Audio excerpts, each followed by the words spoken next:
Hey, what's up guys, Bajheera here. Got another Legion Arms Warrior video for you guys. This is going to feature some duels that are testing out the new Warrior one-shot macro as it stands in the Legion Alpha. Now, I showed you guys a macro very similar to this for Fury, but Arms almost takes it to another level. Now, if you've seen my Arms Warrior abilities and skills and talents and artifact weapon overview videos, a lot of these abilities will make sense to you, but if not, Corrupted Rage, this is the active ability that your artifact weapon gives you. It basically puts a Colossus Smash debuff on all targets around you. And keep in mind that Colossus Smash with your Mastery makes you deal like 100% more damage. And then you add this to Battle Cry, which makes all of your attacks for the next 5 seconds guaranteed criticals. And then you add that with the Avatar talent, which makes you do 20% more damage. So there's a lot of percent damage scaling going on here. And before we even show this, keep in mind that this is alpha, for one, so things need to be tuned. Two, this is low-level PvP, which means that your secondary stats are scaling way harder than they should. So you're probably not going to have this much mastery, but basically, you press all those buttons, instantly Blade Storm, and do ridiculous amounts of damage. So it's a one-button press. It activates your artifact weapon, which is off global cooldown. All these abilities are off global cooldown. The only thing that actually triggers a global, I guess, is Blade Storm. So basically, you're charging in, popping all those cooldowns, tearing somebody up, and there's really not a whole lot they can do about it. Now, in a Warrior versus Warrior duel, which we did a lot of these today, both of the Warriors pretty much going to be doing the same thing. So you want to parry as soon as you can, but maybe parry just like a second or so later than them, basically. It seems like, because pretty much you guys are just going to be killing each other in like 2 seconds. And if there's classes that don't have like a just immunity mechanic, then they're going to get slaughtered by this unless they can cut you around. So even against another Warrior, he doesn't trinket my Stormbolt with his human trinket, and so he pops parry a little bit too late.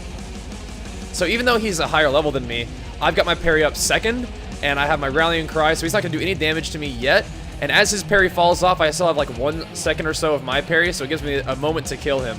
But dueling higher levels is also kind of weird because you miss a lot of attacks. Now, I've heard a lot of people talking about how rogues also have a one-shot mechanic, so I'm just trinketing the very, very first stun that hits me, and Blade Storming takes him about nearly dead, so I'm pretty much just trying to get him to Stormbolt, and that'll finish him off there. But these duels on Alpha, like I said, don't take them, don't take them for how it's actually going to be once they're max level and once it's the real game, because secondary stats are scaling out of control for low levels, and of course things need to be tuned as well. But the main point of this video is just to show you guys some of the funny stuff that's happening on Alpha, and of course show you the Warrior one-shot, and later on also show you some neat little tricks that you can do with Warriors on Alpha. Now, these little tricks are probably not going to stand as they are. They seem like slightly buggy, but I'll still show them to you because they're neat.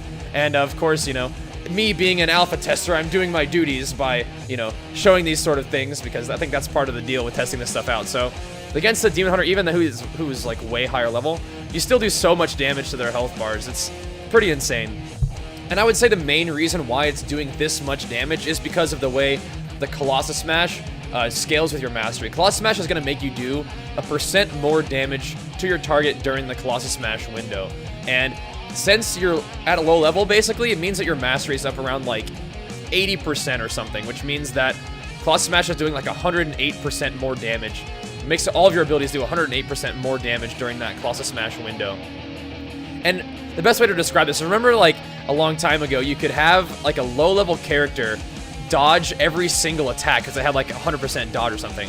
Or it could crit every single attack because even just like 1 point of crit or like a couple points of dodge on a low-level character meant that they had like, a bazillion% dodge. That's pretty much the same way it works with Mastery. And I'm showing you a few other duels just to show you what happened. So Boomkins are also hilarious. They have an ability called Collapsing Stars, and it does about 600k initial damage and then ticks for 300k. So Warriors are not the only class in the game with some pretty funny mechanics. And if you're wondering why I'm missing so many attacks against like the Hunter and the Fury Warrior, if they're higher level, you have a really high % chance of just straight up missing attacks. So missing is not a mechanic in the game that you're going to be seeing very often.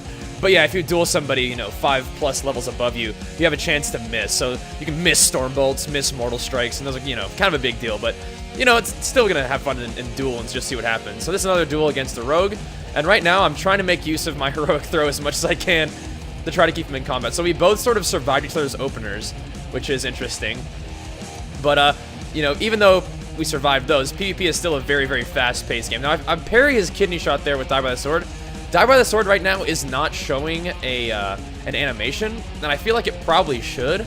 So right now you just have to kind of look at your opponent or your own like little buff bar there, see what happens. Plus, this is also really interesting with Rep Paladins, is that they have a big bubble thing that's not actually bubble. So that is bubble, but they have a big shield that actually absorbs a ton of damage and then deals damage back. So you gotta be careful when you're kiting. So I would have beaten this 108 level Rep Paladin, but I execute right there at the end, missed. I was so salty.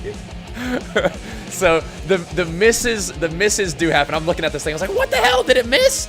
It did. That was pretty funny though. But yeah, Rep Paladins are dealing a lot of damage. Just about everybody's dealing a lot of damage, but just to put it in perspective, man, this one shot is pretty hilarious. We're having a lot of fun testing out these mechanics, and like I said, that's part of the fun with Alpha, is you just get to see this kind of stuff. So once again, there's a Stormbolt missing, but it's not, like I said, that's not something that's going to be happening a lot in PvP. A lot of these duels are just kind of checking out our classes, seeing what they're capable of. Plus, this is my first day playing ARMS for any sort of duration of time on the Alpha, so it was a lot of fun for me. I was learning a lot about ARMS, and having a lot of fun with it. Basically, the straightforward point is, during Colossus Smash, you deal insane damage. And I think that's going to continue once the game actually goes live and balances out. I think that's the idea behind ARMS Warriors, is to have most of your damage occur during the Colossus Smash window, and they put a lot of focus on that. It's a long cooldown, it's a 45-second cooldown, but a lot of your abilities reset it, like Execute, Slam, Whirlwind resets the cooldown, or can reset the cooldown of it, and then you have an artifact talent that makes it so Mortal Strike can reset the cooldown of it as well. So when I fight the tank Demon Hunters, usually when they turn into Demon form, I just run away. And I was actually trying to run away from their little parry ability too, but their parry ability is basically like shield block for Prot Warriors. That's just kind of like their 15-second recharge thing, so it's not really worth running away from it. So what I've seen from the tank Demon Hunter class is they have a lot of parry, they have a lot of self-healing, and they do a fair amount of damage, so it seems like a pretty cool class so far. Everything in the alpha looks pretty fun. The poor Hunter though, man. Hunters, you saw against the Hunter who is higher level, they can kite pretty well, but this poor guy, if I ever get my hands on him, he usually ends up dying. I didn't even really pop like a major cooldown, but as you can see, it's really the Colossus Smash debuff that's making the damage just look so insane off of all of your abilities. Speaking of, okay, here's that bubble thing that I was talking about. I missed my storm. Well, not that big of a deal, but I just get absolutely detonated. So Rep Paladins are also dealing a ton of damage. Basically, that's how the alpha looks right now. Is that I keep saying this, but I don't want you guys to freak out. Low-level PvP is what it is. It's a one-shot fest, but it's fun. So in this duel right here, you saw the Demon Hunter use, I think it's called Netherwalk. It kind of reminds me of Reaper's ability from Overwatch, where they can't attack or take damage, but they can still, I think I can still move. But yeah, so it's kind of like an immunity to damage. They can be CC'd during it, so you can stun him during it, but you know, it basically negated my entire Blade Storm there. So in this one, you know, I didn't just pop everything instantly, which is a fun thing to do in the alpha when you're just testing out damage. But I know that he sort of got an opener that he was looking for, but they still have a lot of abilities to kite around. And unfortunately, I missed a few Blade Storm ticks there, but it's not really that big of a deal. You can still see they do a lot of burst damage, and he set up that little like little cross slash ability into an I-beam. So Demon Hunters, even if they're a damage dealing spec, I mean, obviously they might not have as much sustain as the tank, but they certainly can put out some deeps. So low-level PvP stat scaling aside, I think that PvP is going to be pretty fast-paced. There's less CC, less defensives, and you know, I think that's going to lead to some pretty intense, fast PvP. So my buddy Evelyn was also on the alpha, and he had been playing Arms Warrior for a while, which is really cool because this was my first day playing Arms on the alpha. He showed me a few tricks that are going on with Arms Warriors that I sort of alluded to before. So there's a few things. Is that you'll notice in these duels he's in defensive stance, which is, you know, perfectly reasonable. But right now on the alpha, defensive stance makes you take 25% less damage, but also deal 25% more damage. And another thing about defensive stance is, whenever you talent for Die by the Sword, you usually, defensive stance is replaced by Die by the Sword. But in these duels, he's been able to get his talents to have him give him defensive stance and Die by the Sword. So I'm like, damn, how'd you do that? And you'll also notice that we get him pretty low there, but he gets a little heal on there too, in addition to Commanding Shout. And the heal is an artifact weapon talent that while you're in defensive stance, you get a use of Victory Rush every 5 seconds. And Victory Rush is it says a 30% heal, but with the artifact talent, it gives you a 15% heal. Once he helped me figure out the die by the sword thing and defensive stance, I went ahead and tried it out. And obviously, it evened things up a little bit. I still didn't have the heal, but I don't know if that's supposed to be intended. I don't know either if die by the sword is actually supposed to replace defensive stance, and if that's the case, you probably aren't going to be able to have defensive stance and die by the sword. But since it's alpha, we were able to do that. In this one, we went with no defensive stance. So this time, neither of us were in D stance, but we both had parry, so this is probably a little bit more like what it will generally look like, I guess. Just battle stance versus battle stance with die by the sword. Still a lot of damage being dealt by both of us here. But like we were talking about before, if you have to choose between being able to use defensive stance and being able to use die by the sword, that's kind of a big deal, because then it negates your artifact weapon talent, basically. If you can never go in defensive stance, then you'll never be able to get that little victory rush heal. And I went and got the victory rush heal after these duels, and it was pretty nice just leveling around. It felt pretty good. But yeah, right now, like you saw in the first couple duels with him, basically the idea is to just sit in defensive stance the whole time and have die by the sword, so you can get your heal and, you know, 25% damage mitigation, 25% damage increase, and the die by the sword cooldown. So probably not supposed to be like that. Obviously not dealing 25% additional damage while benefiting from the 25% less damage taken. Plus you generate rage the same way in defensive stance too. So I wonder if battle stance needs some sort of, I guess, positive attribute besides just not dealing 25% less damage because you're in defensive stance. I don't know. I feel like there might be some sort of increased rage generation thing that needs to be there. Arms warriors don't feel like crazy rage starved anyway. The only time I feel rage starved is when I'm taking like all the extra ability talents, like Rend and Overpower. Then I feel like I don't have as much rage as I would like, but I'll definitely do some spec breakdown videos for you guys. Just to mention it real quick, these duels against the tank team, this is what I mentioned earlier. This is before we really delved into the one-shot macro. This is more like showing the power of second wind. So all the discussion of defensive stance and die by the sword and whatever, that's not really applicable to these duels. This is pretty much just me running away from a demon hunter because he's killing me, but then getting a full regen because of second wind. So second wind is definitely a powerful talent.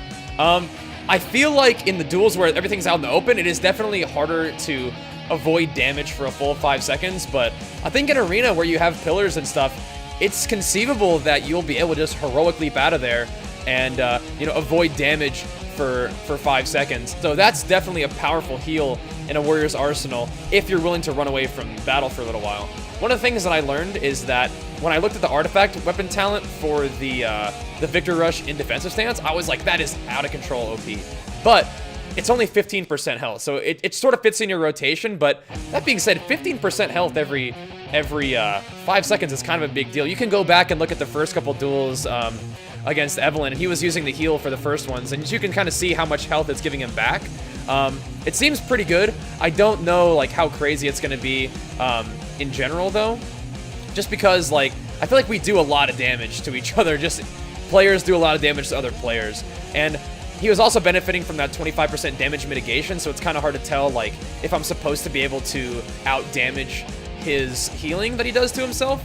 But I think Arms Warrior is going to have a lot of self healing too, because we'll have the Victory Rush thing, we'll have Mortal Strike is going to be healing us with if we talent into it on our weapon talents, and we also have Slam can heal us if we talent into that on our normal just warrior talents as well. So Arms Warriors seem to be doing like a fair amount of self-healing. Interesting thing, and a thing that I like, is that aside from second wind, all of the healing that we're doing is actually going to be based around being in combat and dealing damage. The Victory Rush, you obviously have to have something to Victory Rush if it's in your melee range, so you have to hit something. The Mortal Strike, obviously, when you deal damage with Mortal Strike, that's when you're going to be getting some health back from the artifact weapon, and you have to hit something with Slam, too, to actually have it heal you as well. So, you know, I guess conceivably you could be, you know, trying to kite with second wind, and you go and run and you slam a critter and it gives you a 10% heal or something, or you Mortal Strike a critter.